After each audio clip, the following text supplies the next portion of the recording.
ታሳስ እንደምታውቁት በጣም አጭር ወር ነው። በጣም በተለይ እኛ ጋር እንደውም ብዙ አያስታውቅም እንጂ በባህር ማዶ ቶሎ የሚመሽበት ቀይ ጨለማ ወር ነው። የታሳስ ጀንበር ይባላል፣ የገና ጀንበር ይባላል። በእኛ ደግሞ ታሳስ 12 ደግሞ የአመቱ አጭር ቀን ወይም ዊንተር ሶልስቲስ ነውና ስለሱ ነው መነግራችሁ። መጀመሪያ እስቲ ስለ ህዋው በተወሰነ መልኩ እንረዳ ብዬ ሐሳብ አስተያየቴን እሰጣለሁ።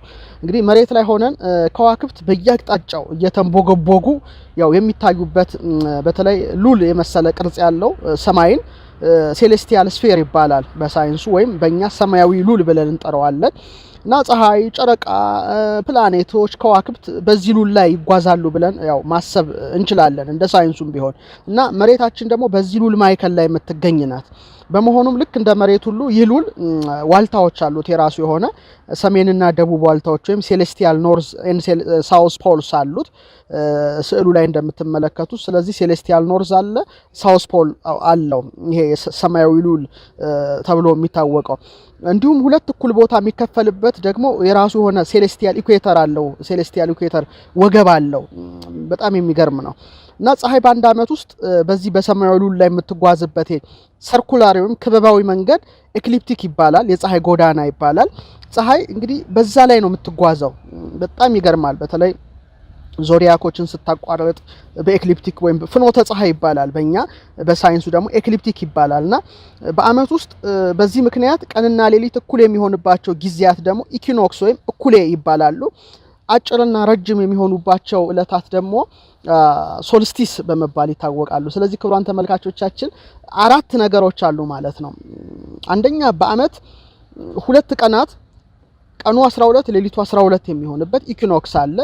የአመቱ አጭር ቀን ዊንተር ሶልስቲስ፣ የአመቱ ረጅም ቀን ሰመር ሶልስቲስ ነው። ስለዚህ በአመት ውስጥ 4 በጣም ልዩ ነገሮች፣ ብዙ ነገር የሚከናወንባቸው 4 ምስጢሮች አሉ። እነዚህን ካወቃችሁ ብዙ ነገር መረዳት እንደምትችሉ ሙሉ እምነት አለኝ። እስቲ በመጀመሪያ ስለ ኢኪኖክስ ወይም ቀኑም ሌሊቱም እኩል 12 ስለሚሆንባቸው ቀናት እነግራቸዋለሁ። የመጀመሪያው እንግዲህ የመጸው ኩሌ የምንለው ነው። እንደ ኢትዮጵያ አቆጣጠር ይሄ የሚሆነው መስከረም 12 ነው። ብቻ መስከረም ላይ ነው የሚውለው። አንዳንዴ ደግሞ በምዕራቡ ሴፕቴምበር 20 ሊሆን ይችላል፣ 21ም ይሆናል። አንዳንዴ 22 የሚሆንበት አጋጣሚ አለና ልክ በዚህ ዕለት ፀሐይ ልክ የምድር ወገብ ላይ ሆና ቀኑም ሌሊቱም እኩል ይተካከላልና ኦቶመናል ኦር ፎል ኢኪኖክስ ይባላል። በእኛ ደግሞ እሪና መዓልት እሪና ሌሊት ዘመጸው፣ የቀኑም የሌሊቱም መተካከል በምን በመጸው ወቅት ይሄ መስከረም 12 ነውና ቀኑ 12 ይሆናል፣ ሌሊቱ 12 ይሆናል። ለዚህ ነው አዲሱ ዓመታችን መስከረም ከሆነበት ከብዙ ምክንያቶች መካከል አንደኛው ፀሐይ ልክ የምድር ወገብ ላይ ሆና ቀኑም ሌሊቱም እኩል 12 የሚሆንበት ወር በመሆኑ ይሄን ወር አስመርጦታል ማለት ነው። ይሄ በኢትዮጵያ ብቻ አይደለም፣ በመላው ዓለም ነው። መስከረም 12 ወይም ሴፕቴምበር 20 21 22 አልፎ የሚከሰተው ቀኑም 12 ሌሊቱም 12 በሰሜን ንፍቀ ክበብ በደቡብ ንፍቀ ክበብ የሚሆንበት እጅግ አስገራሚ እለት ነው እና በዚህ እለት እንግዲህ ፀሐይ ያው ቅድም የነገርኳችሁን ይሄን የሰማያዊውን ሉል ወገብ አቋርጣ ወደ ደቡብ አቅጣጫ የምትሄድበት ጊዜ ነው። በሰሜናዊ ንፍቀ ክበብ ደግሞ እኛን በመሳሰለው ደግሞ መጸው የሚጀምርበት ወር ነው ማለት ነው። እኛ እስከ መስከረም 25 26 ድረስ ይሄዳል። የነሱ ግን ከዚህ ጀምሮ መጸው ይጀምራል። ይሄ እንግዲህ የመጀመሪያው የመጸው እኩሌ የምንለው ቀኑም ሌሊቱም እኩል 12 የሚሆንበት አስገራሚ እለት ነው። በቃ ይሄ በጣም በመላው ዓለም ከጥንት ጀምሮ ብዙ ስሌት ያሰሉበት የነበረው መሰረቱ ኮዷች እለት ናት። ሌላው የጸደይ እኩሌ ነው። ጸደይ ወቅት ላይ በተለይ መጋቢት 12 በእኛ አቆጣጠር፣ በፈረንጆች ደግሞ ማርች 20 አንዳንዴም 21 ይሆናል። ልክ በዚህ እለትም ስክሪኑ ላይ እንደምታዩ ፀሐይ ልክ የምድር ወገብ ላይ ሆና ቀኑ ሌሊቱም እኩል የሚሆንበት ጊዜ ነው። የጸደይ እኩሌ ወይም ቨርናል ኦር ስፕሪንግ ኢኩኖክስ ይባላል። እሪና መዓልት ወእሪና ሌሊት ዘጸደይ፣ በጸደይ የሚከሰት የቀንም የሌሊትም እኩል የሚል ቀመር አለና መጋቢት መባሉ ራሱ የሚመጋገብ ቀኑም 12 ሌሊቱም 12 ሆኖ ምግብና እኩል የሚሆንበት እሪና ማለት መተካከል የሚሆንበት ነውና ይሄን ማወቅ አለብን። ስለዚህ የመጸው እኩሌ ይሄ ነው። የጸደይ እኩሌ ወይም እሪና መዓልት ወእሪና ሌሊት ዘመጸው፣ እሪና መዓልት ወእሪና ሌሊት ዘጸደይ ብለን የምናስበው ነው። ስለዚህ በጸደይ እኩሌ ፀሐይ የሰማያዊ ሉል ወገብ አቋርጣ ወደ ሰሜን አቅጣጫ የምትሄድበት ጊዜ ነው። በተለይ ደግሞ ለሰሜናዊ ንፍቀ ክበብ ጸደይ የሚጀምርበት ጊዜ ነው። በዚህ ጊዜ እንግዲህ ፀሐይ ልክ በምስራቅ በትክክለኛ አቅጣጫ ላይ ወጣ በምዕራብ ትክክለኛ አቅጣጫ ላይ ነው የምትጠልቀው። ስለዚህ በምድር ወገብ በየትኛውም ወቅት የሰዓተ መዓልቱ ጊዜ አብዛኛውን ጊዜ ሊለያይ ትንሽ ይችላል እንጂ 12 ሰዓት ነው በአማካይ ማለት እንችላለን። ከመጋቢት እኩሌ ከማርች ኢኩኖክስ እስከ መስከረም እኩሌ ወይም ሴፕቴምበር ኢኩኖክስ ፀሐይ በ23.5 ዲግሪ በሰሜን ምስራቅ በኩል በመውጣት በ23.5 ዲግሪ በሰሜን ምዕራብ በኩል እንደምትጠልቅ ሁላችንም በአይን የምናየው ነገር ነው።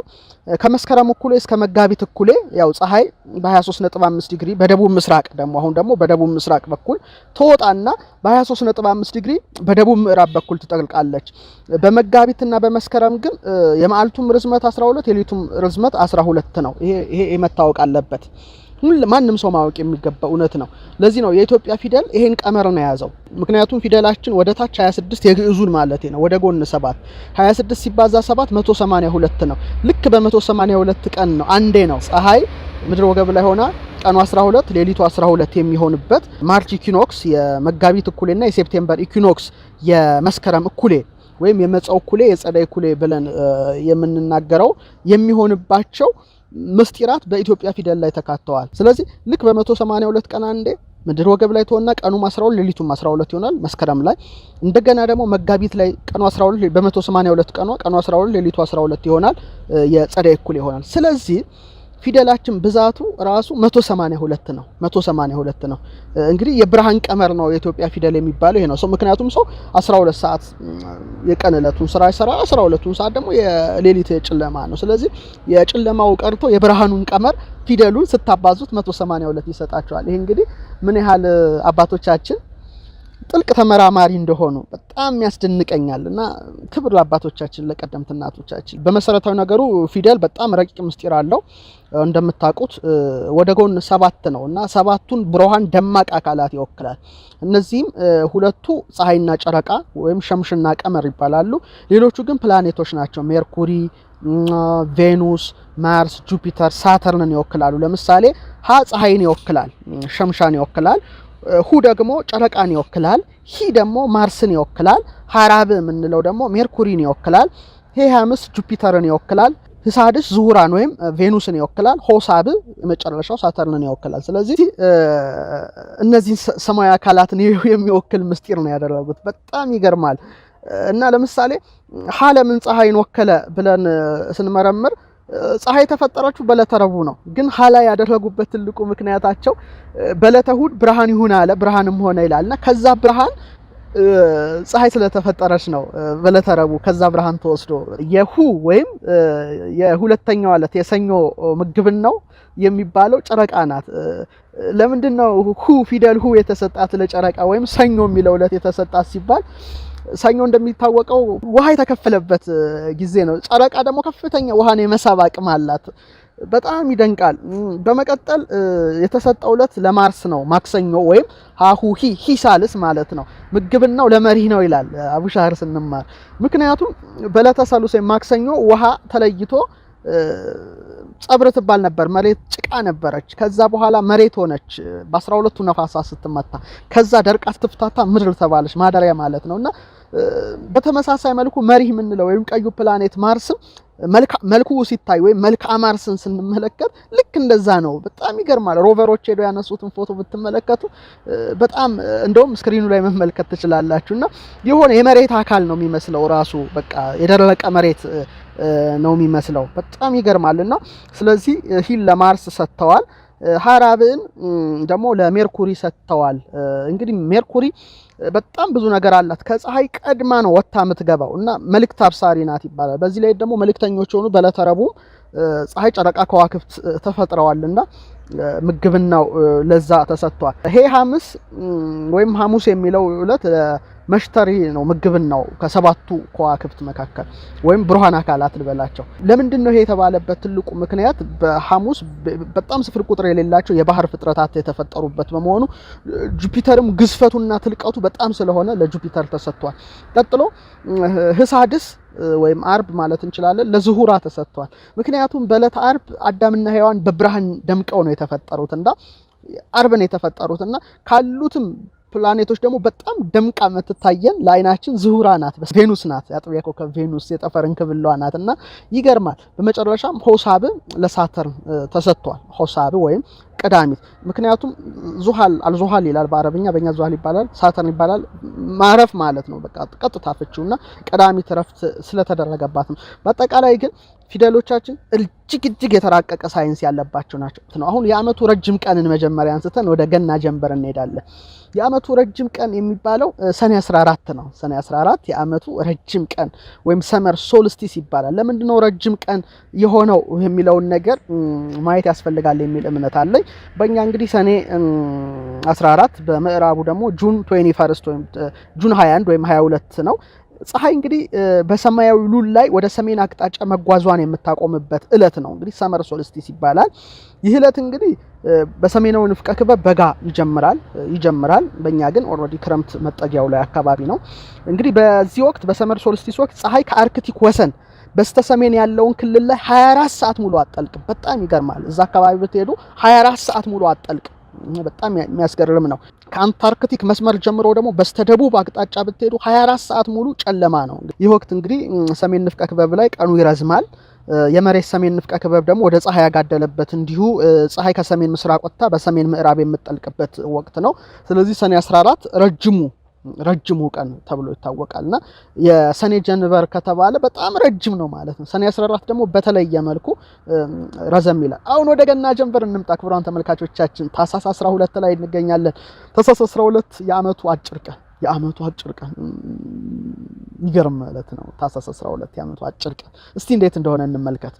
እንግዲህ በሌላው ዓለም ዲሴምበር 21 ወይም 22 23 የሚሆንበት አጋጣሚ አለ እና ፀሐይ በፍኖተ ፀሐይ ወይም በፀሐይ ጎዳና ወይም በኤክሊፕቲክ መስመር በሰማያዊው ሉል ላይ ወደ ደቡብ አቅጣጫ መጓዛን የምታቆምበት እለት ነው። ዊንተር ሶልስቲስ ይባላል። ይህ እለት እንግዲህ በሰሜናዊ ንፍቀ ክበብ ክረምት ይጀምራል። በጣም ጭጋግ በረዶ ያለበት ነው፣ በተለይ በአውሮፓው። በተጨማሪ ወቅት የሰሜናዊ ንፍቀ ክበብ ሌሊቱ ይረዝማል። የቀኑ ርዝማኔ ደግሞ ከ12 ሰዓት በታች የሚሆንበት ጊዜ ነው። ለዚህ ነው ፈረንጆቹ አብዛኛውን ጊዜ ሰዓት ወደ ማስተካከል ይሄዳሉ፣ ምክንያቱም በጣም ለማመጣጠን ሲሉ። እኛ ግን ብዙም ችግር የለብንም፣ ምክንያቱም ምድር ወገብ አካባቢ ስለሆነ ብዙ ልዩነቱ ስለማይታይ። በተጨማሪም ወቅቱ የደቡብ ንፍቀ ክበብ ወደ ፀሐይ ያጋደለበት ከአርክቲክ መስመር ጀምሮ ወደ ሰሜን ክፍል ያለው ክፍል ቢያንስ ለአንድ ቀን ፀሐይ ማትወጣበት ነው። እኔም ሄጄ ለማየት ሞክሬያለሁ እና በጣም ያስፈራል ጨለማው። እንዲሁም ፀሐይ በደቡብ ምስራቅ ወጥታ በደቡብ ምዕራብ የምትጠልቅበት ወቅት ነውና የገና ጀንበር ይባላል። በጣም አጭር ነው ማለት ነው። በቃ ቶሎ ይመሻል። እኛ ጋር እንደውም ልዩነቱ ብዙ አይታይም። በሌላው ዓለም ግን በተለይ በሰሜን ንፍቀ ክበብ የተጠጋ ወደ አውሮፓ ብትሄዱ በቃ ኦልሞስት 9 ሰዓት አካባቢ ጨልሟል በኢትዮጵያ አቆጣጠር። እኛ ትንሽ እስከ 12 ምናምን ጉዳይ ድረስ ፈቅላል። ያ ግን 9 ሰዓት ድቅድቅ ያለ ጨለማ ነውና በጣም ይገርማል። ይሄን ሄጄም ለማረጋገጥ ችያለሁ። እንግዲህ የገና ጀንበር ስናይ ፀሐይ ስንት ሰዓት ትወጣለች፣ የሰኔን ጀንበር ፀሐይ ስንት ሰዓት ትወጣለች፣ ስንት ሰዓት ትጠልቃለች የሚለውን ለማየት ታኅሳስ 12 በኢትዮጵያ ፀሐይ 12 ሰዓት ከ35 በፈረንጆቹ 6 ከ35 ማለት ነው። በእኛ ግን 12 ሰዓት ከ35 ደቂቃ ላይ ፀሐይ በምስራቅ አድማስ መውጣት ትጀምራለች። ልክ 12 ከ11 ላይ ትጠልቃለች። 12 ከ11 ላይ ትጠልቃለች። 12 ከ35 ላይ ትወጣለች። የፀሐይ መውጣት 12 ከ35፣ የፀሐይ መጥለቅ ደግሞ 12 ሰዓት ከ11 ላይ ይሆናል ማለት ነው። ወደ ሰኔ ስትመጡ ግን በጣም ይገርማል። 12 ሰዓት ከ7 ላይ ነው የምትወጣው። የገና ጀንበር ራሱ ምንድነው የሚለውን ብቻ ነግሬያችሁ መርሃ ግብሬና በቃለሁ። ያው ገና ታኅሳስ 29 ልናከብር ነው። ጀንበር የሚለውን ቃል ልንገራችሁ። ፀሐይ ብዙ ስም አላት እንደምታውቁት። ፀሐይ እንላታለን። አንድ ኦሪያሬስ ትባላለች። በጣም የሚገርም ሄኖክ ያላት ስም። ቶማስስ ትባላለች። ጀንበር ትባላለች። ሸምሽ ትባላለች። እንግዲህ በጣም በስነ ፈለክ ትምህርታችን ውስጥ በስፋት የምንዳሰሰው ነው። ጀንበር ስንል ግን እጅግ ደስ ይለኛል። ጀንበር ብዬ ስጠራ ጀም ሳይሆን ጀን ነው። በተለምዶ ጀንበር ይባላል፣ ግን ጀንበር ነው የሚባለው። ጃን የሚለው ጀነ ወይም ገነ የሚል የግዕዝ ቃል ይወጣል። ትርጉሙ ታላቅ ገናና ንጉስ የሚለውን ፍቺ ይሰጣል። ለምሳሌ ጃን ሆይ እንላለን አይደለ ንጉሱን፣ እና ይሄም ደግሞ ገናና ማለት ነው። ጃን የሚለው ቃል ጀነ ገነ ገናና ታላቅ የሚል ንጉስ የሚል ፍቺ ይሰጣል። በር የሚለው ቃል ደግሞ በር ማለት በርህ ማለት ብርሃን ማለት ነው በግዕዝ ቋንቋ። ጀንበር ማለት እንግዲህ ጀን ታላቅ ገናና ብያቸዋለሁ። በር ማለት ደግሞ ብርሃን ማለት ነው።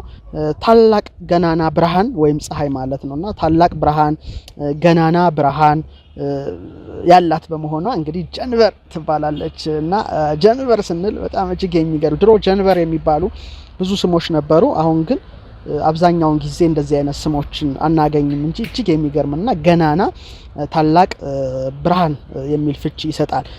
ሌላው ቅድም እንዳልኳችሁ ለምሳሌ ጃንሆይ ስንል ንጉስ ሆይ ማለታችን ነው። ስለዚህ ጃን የሚለው ቃል ንጉስ የሚለውን ቃል ይወክላል ማለት ነው። በር ማለት ደግሞ ያው መውጫ መግቢያ በር እንደማለት ነው። እንግዲህ ጀንበሯ ፊቴ ላይ አንጸባርቃለች፣ እኔም እያየኋት ነው። በር ማለት እንግዲህ መውጫ መግቢያ ማለት ነው። ስለዚህ ጀንበር ማለት ሰማያዊው ንጉስ እግዚአብሔር በአራተኛው ዕለት ለዓለም የከፈተው የብርሃን በር ይሉታል አለቃ ደስታ። እንዴት አይነት ፍቺ ነው! እንዴት አይነት ፍቺ ነው! በጣም የሚገርም ነውና ጀንበር በረጃን የሚሉት ሊቃውንት አሉ። እና ይገርማል። ጃን ማለት ጃን ሆይ ንጉስ ማለት ነው። በር ማለት መውጫ መግቢያ ማለት ነው።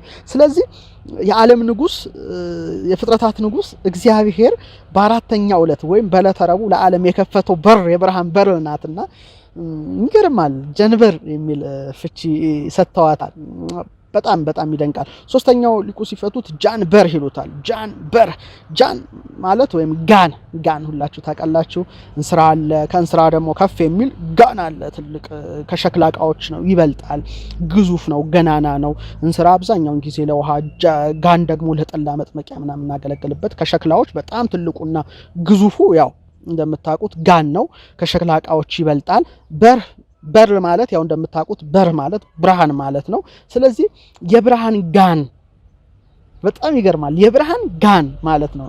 የብርሃን ጋን ምናችን ፀሐያችን በጣም ግዙፍ ግዝፈቷን ብዙዎቻችሁ የምታውቁት እውነት ነውና እቺ ግዙፍ አካልን እንግዲህ በረጃን ወይም ጀንበር በማለት ስም አውጥተውላታል። እንግዲህ የብርሃን ጋን ሲሏት ግዝፈቷን ነው የምናየው። ምክንያቱም እንደሚታወቀው የፀሐይ መጠነቁስቁሷ ከምንገመተው በላይ በጣም ግዙፍና ታላቅ እንደሆነ ታውቃላችሁ። ልክ እንደ ጋኑ ትልቅ ነው። ይኸውም የስርዓተ ፀሐይ 99% መጠነቁስ የተያዘው ያው በእርሷ በፀሐይ ነው ማለት እንችላለን። ፕላኔቶች ሁሉ ተደምረው የእርሷን 0.1% ብቻ ነው የሚሆኑት። ያው መጠነቁሷም ከመሬት ጋር ብናወዳደረው የመሬትን 300,000 ጊዜ እጥፍ ነው። ምን ያህል ግዙፍ እንደሆነች በእውነት ማወቅ መረዳት ይገባናል። ቢያንስ በአንድ ቅጽበት እንኳን ሴኮንድ 3.9 ሲባዛ 10 ርቢ 26 ጁል ጉልበት ነው ፀሐይ የምታመነጨው። ይህ ቁጥር በጣም ብዙ እንደሆነ ሁላችሁ ታውቁታላችሁ። በቅጽበት በሴኮንድ ማለት ነው 600 ሚሊዮን ቶን ሃይድሮጅን ወደ ሂሊየም ነው የምትቀይረው። እንግዲህ ቢያንስ ወደ 100 ሚሊዮን ኒኩለር ቦምብ ማለት ነው። መጠኑ ይከብዳል። 100 ሚሊዮን ኒኩለር ቦምብ እና እንግዲህ ፀሐያችን ለ6 ሴኮንድ ብቻ የምታወጣው ጉልበት እንኳን ቢሰበሰብ የመሬትን ውቅያኖስ ውሃ ሁሉ ማተነን ይችላል። የ3 ደቂቃ ጉልበቷ ቢሰበሰብ ደግሞ የመሬት የላይኛውን ንጣፍ ክረስት ማቅለጥ ይችላልና እጅግ ከባድ ኃይል ያላት ናት ፀሐያችን።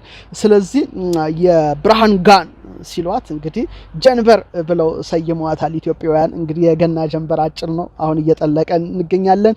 ክቡራና ክቡራት እንግዲህ ይሄን የመሰለ መርሃ ግብር ይዤላችሁ ቀርብ ያለው። ስለዚህ በተለይ ታኅሳስ 12 የዓመቱን አጭር ቀን በምርምር እንድታሳልፉት ያው መልእክቴን አቀርባለሁ።